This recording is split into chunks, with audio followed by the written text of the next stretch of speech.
This here is the product to sums and differences. So, for instance, okay, what you have here is a sum. You have cos theta plus cos 5 theta. Now, the formula I'm going to take down is this, okay? The formula in the tables is going to be cos A plus cos B. It's on the bottom half of 15, and the formula reads this: 2 cos A plus B over 2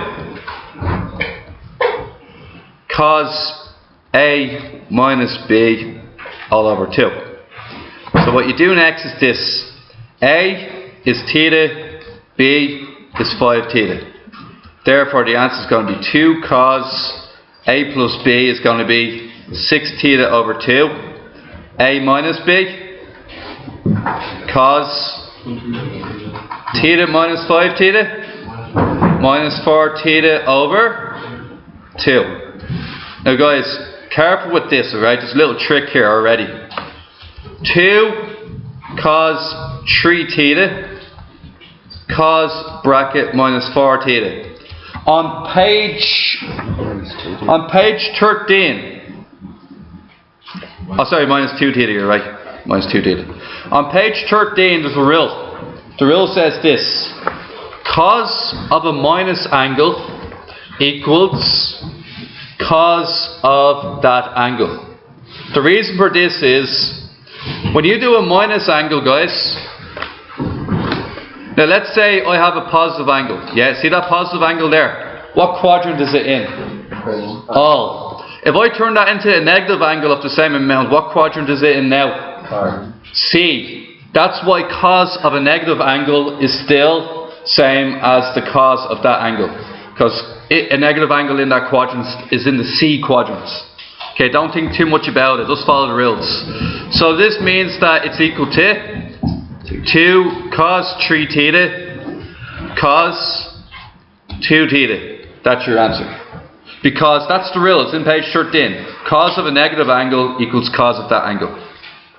Okay, let's try another one. That's the answer. Yes, that's the answer. Moving on.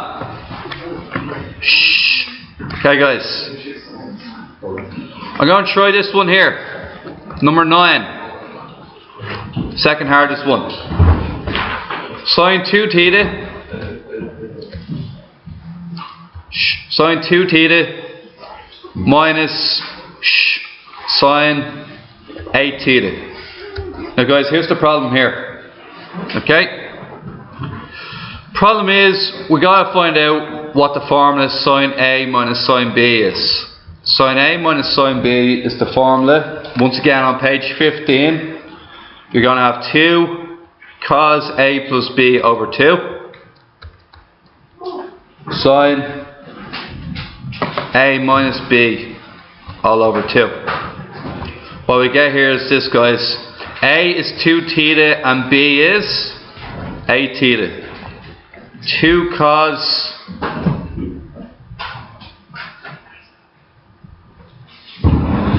2 theta plus 8 theta, anybody? 10 theta over 2. And what about sine? 2 theta minus 8 theta? Minus 6 theta over 2.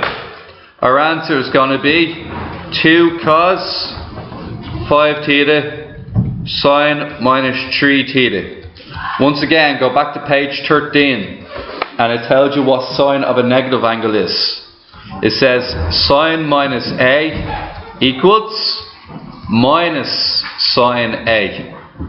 This in effect means that you're doing this: 2 cos 5 theta minus sine 3 theta, but you're multiplying by minus.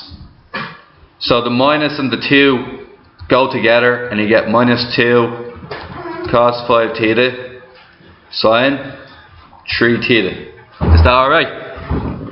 That's 8 and 9. If you can do 8 and 9, 1 to 7 are easy. Moving on to the next part. It's all on page 15 and 13, okay, of your log tables. Now, first one I'm going to do is number 15. Now once I do number 15, I'm going to do number 18. Okay, number 15 looks like this.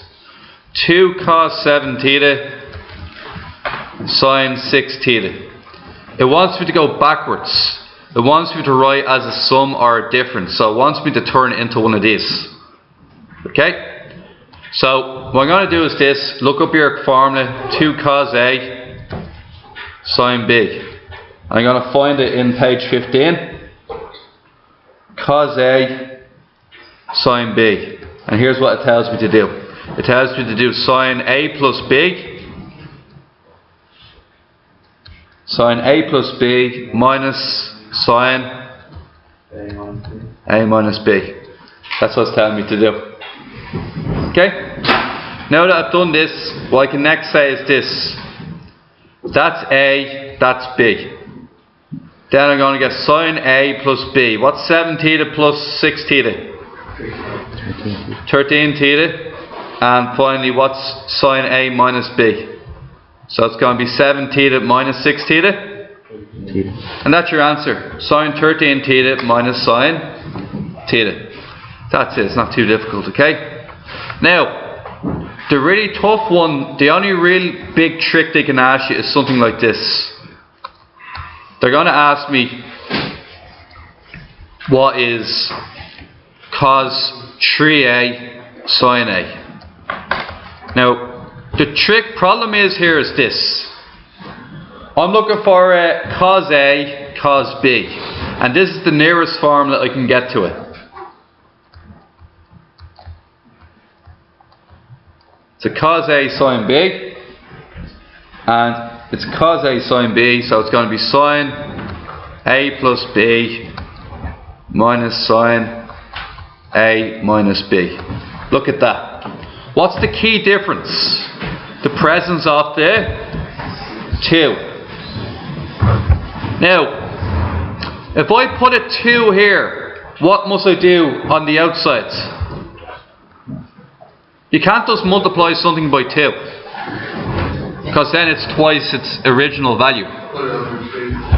Then you can put a half on the outside. Shh.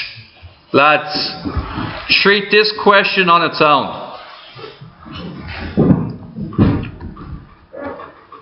Guys, now, what we have here is basically cos A sine A it hasn't got a 2 in front of it.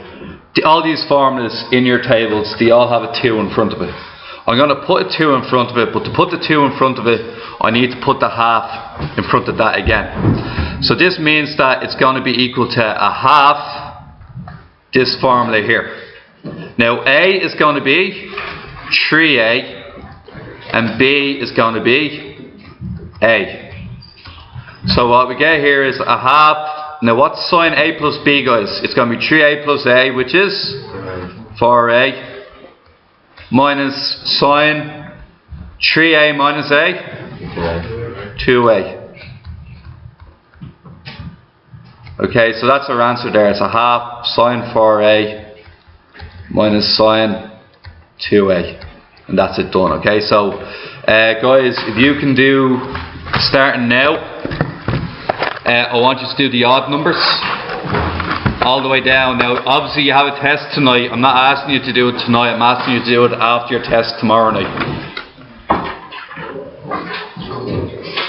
Actually, wait.